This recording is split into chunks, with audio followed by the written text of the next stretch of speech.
Hello everyone. So welcome to my channel that is Crucial English with Akash channel पर आपका हार्दिक स्वागत है guys. तो आज की इस वीडियो में मैं आपके लिए मॉक टेस्ट लाया हूँ स्पेशली एसएससी एमटीएस वाले स्टूडेंट्स के लिए।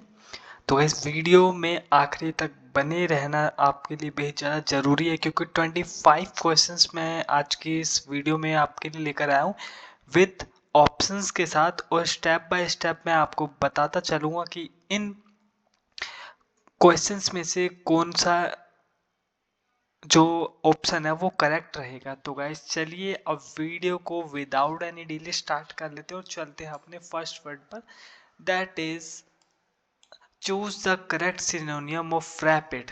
तो गाइस देखिए अब हम बात कर लेते हैं यहाँ पर रैपिड। रैपिड का मतलब क्या होता है? बेसिकली रैपिड का मतलब होता है फास्ट।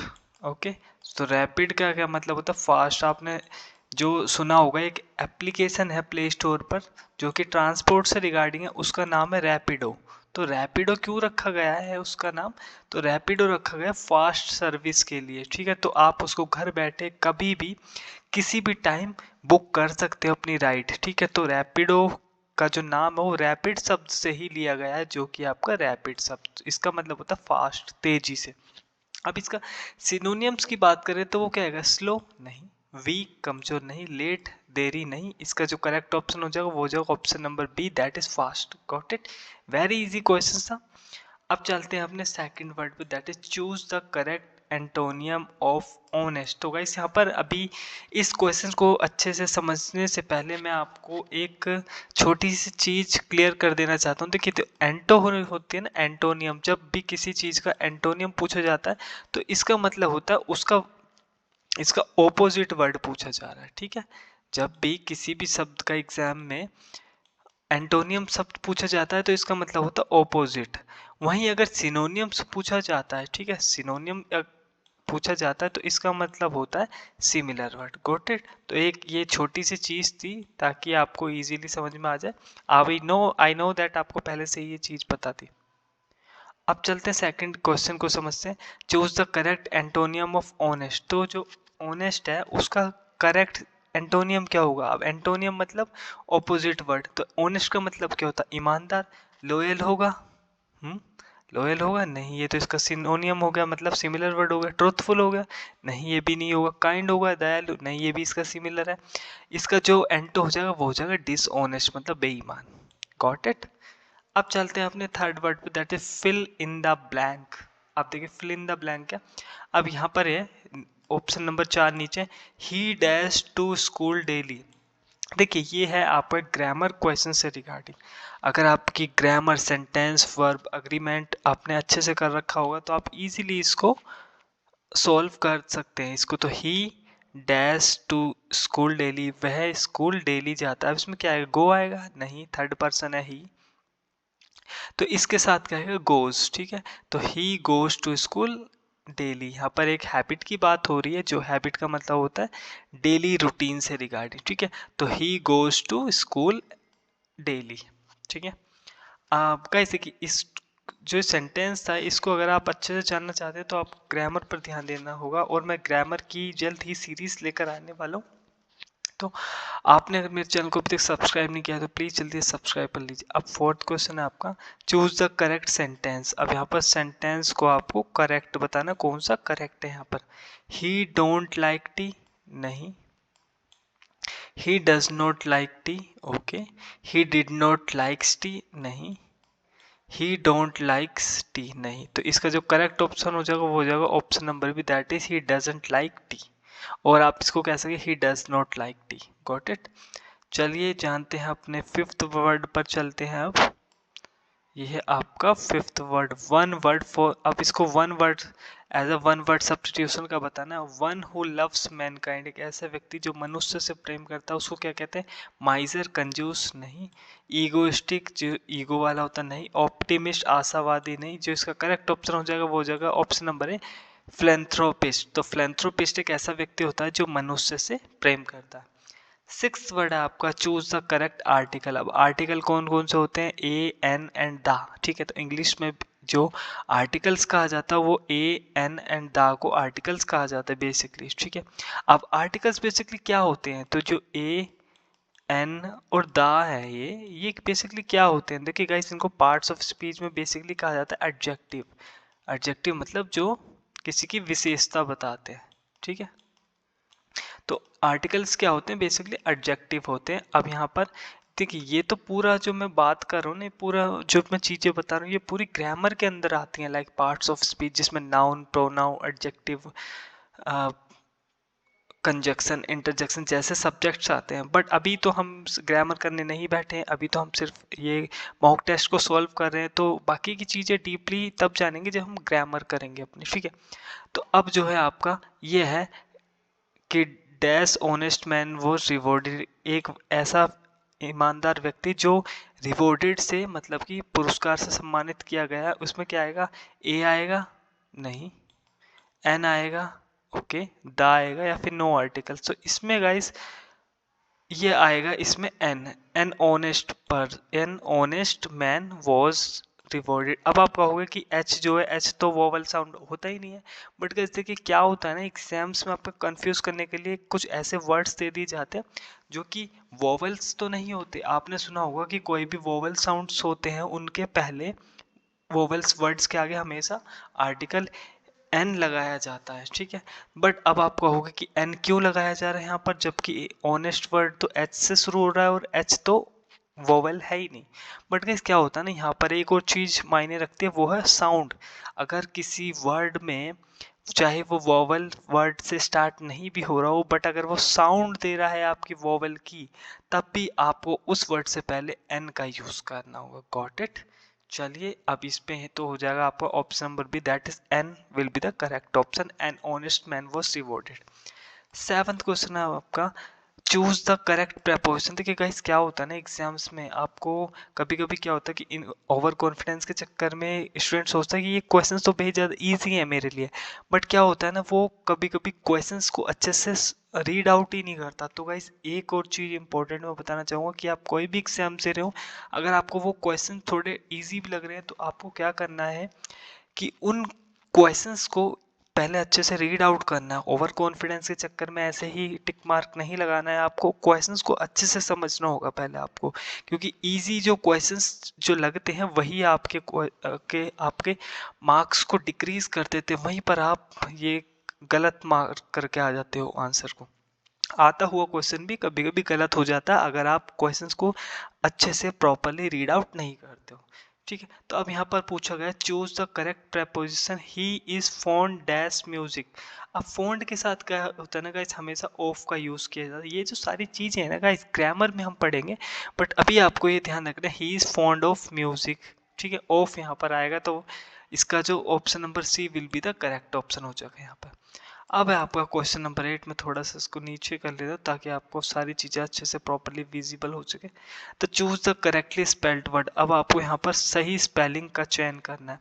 इन्वायरमेंट, ENVIRO गलत है, ये तो इन्वायरमेंट गलत है। ये जो सी है, C will be the correct option. नाइन्थवा क्वेश्चन है, she has been working here dash since for from by. अब देखिए गाइस, यहाँ पर ये है, हाँ ये है जो आपका टेंस है ना, ये है आपका present perfect continuous. Got it. ये कौन सा टेंस है आपका, प्रेजेंट परफेक्ट कॉन्टिन्यूस। अब यहाँ पर है बाय, इसको तो हटा दो स्टूडेंट्स, इसमें तो हटा दो, ये तो दोनों गलत है। अब आप कंफ्यूज कहाँ होंगे, आप सीन्स एंड फोर में। अब देखिए इसको मैं अच्छे से आपको एक थोड़ा सा एक्सप्लेन कर देता हूँ कि सीन्स एंड फोर में बेसिकली क्या अंतर होता है। देखिए गाइस, जो सीन्स होता है ना, सीन्स वाला वर्ड ये दिखाता है एक specific point of time. Specific point of time दिखा रहा है कि आप कब से किस प्लेस पर रह रहे हो, या फिर आप कब से कौन सा काम कर रहे हो, एक स्पेसिफिक टाइम दिखाता है। बट जो फोर है ना, वो दिखाता है पॉइंट ऑफ टाइम, ठीक है।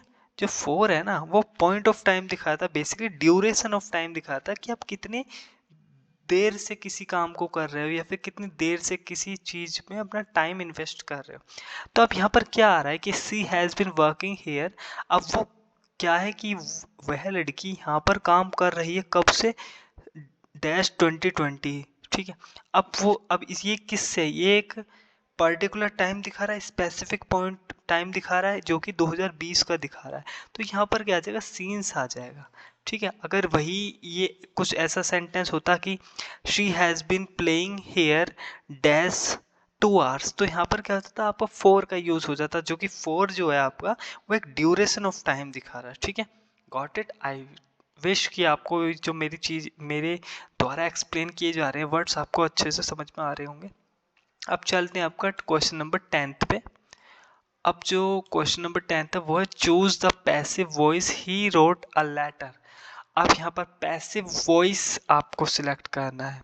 ठीक है, ही रोट अ लेटर, ये क्या है आपका एक्टिव वॉइस, जहाँ पर कर्ता मतलब कि सब्जेक्ट के द्वारा किसी कार्य को किया जा रहा है, वो क्या होता है आपका एक्टिव वॉइस। ये भी टॉपिक बहुत ज़्यादा इंपॉर्टेंट है गाइस। आप जब इसको सारी चीज़ों को डीपली बेसिक थ्योरी वाइज करोगे ना, तब आपको सारी चीज़ें समझ में आएगी। बट आपको यहाँ पर निराश नहीं होता है कि आपको ये नहीं सोचना है कि ये तो हमने किया ही नहीं है टॉपिक, हमने थ्योरेटिकल वाइज किया ही नहीं है, हमने इसके क्वेश्चन सॉल्व ही नहीं किए, तो हम इसको कैसे कर सकते हैं। आप अभी समझ लो।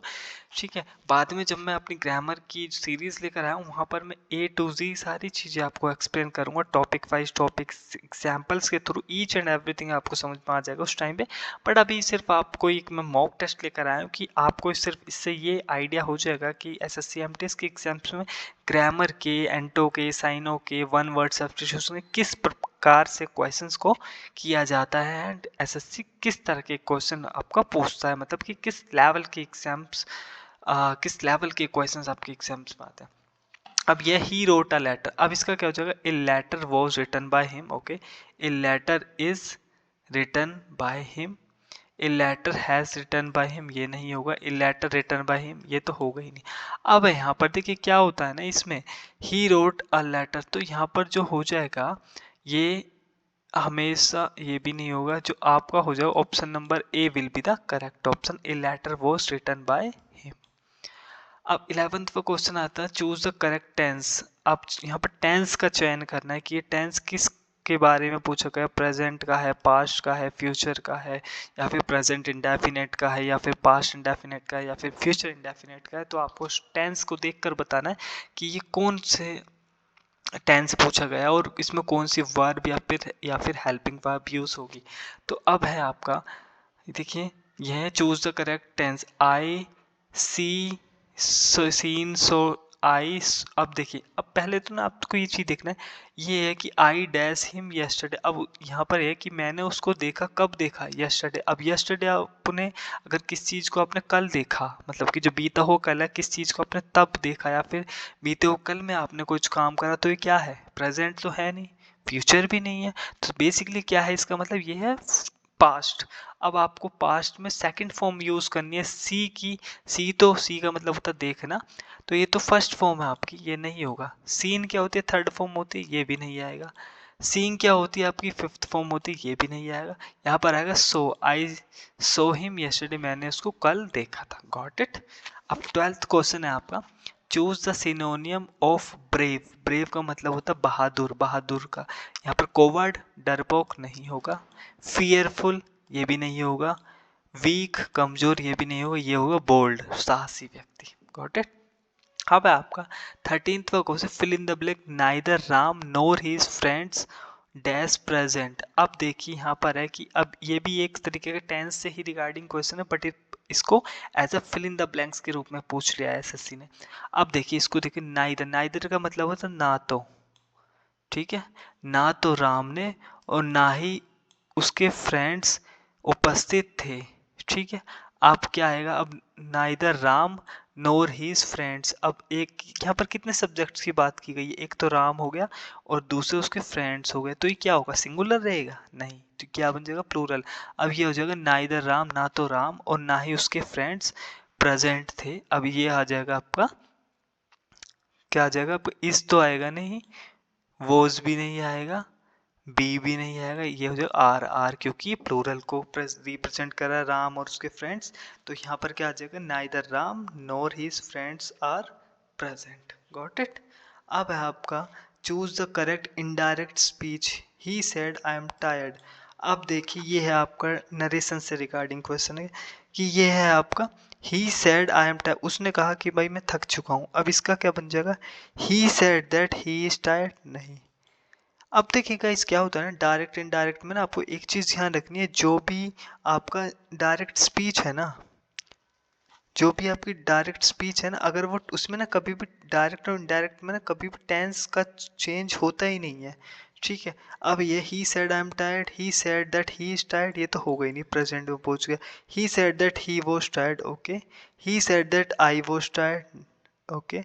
He said that he tired, ये भी नहीं होगा। अब बी या सी में से करेक्ट रहेगा, he said that he was tired, ठीक है। अब यहाँ पर he said that he was tired, नहीं ये भी नहीं होगा। इसका हो जाएगा he said that I was tired, उसने कहा कि मैं थक चुका हूँ, तो he said that I was tired. तो वैसे कैसी लगी आपको ये क्लास, मेरे द्वारा जो आपको वर्ड्स दिए गए थे एक एज अ मॉकअप टेस्ट के लिए, SSC-MTS के लिए। अगर क्लास अच्छी लगी हो तो प्लीज़ वीडियो को लाइक करें, शेयर करें और मेरे चैनल को सब्सक्राइब करना बिल्कुल भी ना भूलें। Thank you everyone for watching this.